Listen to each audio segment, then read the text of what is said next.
যখন বনি ইসরায়েলে এক যুবক সম্পত্তির লোভে তার চাচাকে কাতাল করে, তখন হযরত মুসা আলাইহিস সালাম কিভাবে আল্লাহর হুকুমে ওই মৃত ব্যক্তিকে পুনরুজ্জীবিত করে সত্যকে জাহির ও ইনসাফকে কায়েম করেছিল। এটা ওই সময়ের ঘটনা যখন বনি ইসরায়েলে একজন ধনী ব্যক্তি বসবাস করতেন, যার কোনো পুত্র সন্তান না থাকার কারণে তার সমস্ত সম্পত্তির মালিক তার ভাতিজা ছিল। ভাতিজা সম্পত্তির লোভে তার চাচাকে কাতাল করে, আর রাতের অন্ধকারে লাশ অন্য আরেক খানদানের দরজার সামনে রেখে আসে। সকালবেলা সে নিজেই চিল্লাতে শুরু করলো, আমার চাচাকে মেরে ফেলেছে, আমার চাচাকে মেরে ফেলেছে, যার ফলে দুই খানদানের মধ্যে ঝগড়া সৃষ্টি হয়ে যায়। যখন মামলা হাল না হচ্ছে, তখন দুই পক্ষই হযরত মুসা নবীর কাছে যায় আর আসল হত্যাকারীকে খুঁজে বের করার দরখাস্ত করে। হযরত মুসা আলাইহিস সালাম আল্লাহর কাছে দোয়া করলেন। আল্লাহর কাছ থেকে জবাব আসলো, একটা গরু জবাই করো। বনী ইসরায়েল এটাকে মজা মনে করলো আর এমন এমন প্রশ্ন করা শুরু করলো যার উদ্দেশ্য ছিল হুকুমকে তামিল না করা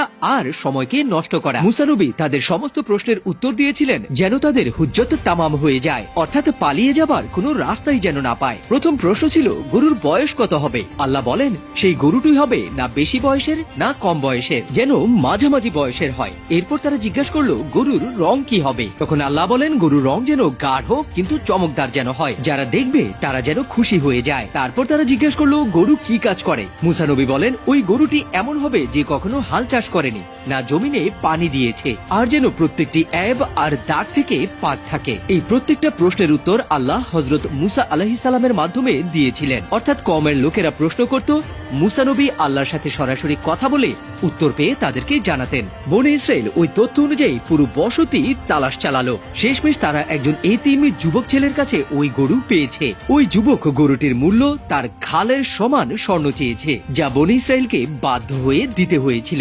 গরু জবাই করার পর আল্লাহর হুকুম হলো, ওই গরু থেকে একটা টুকরা নিয়ে মৃত ব্যক্তির বুকের উপরে রাখো। যখনই টুকরা রাখা হলো, মৃত ব্যক্তি আল্লাহর হুকুমে জীবিত হয়ে গেল। উঠে বসে পরিষ্কার জবানে বলল, আমার ভাতিজাই আমাকে সম্পত্তির লোভে হত্যা করেছিল।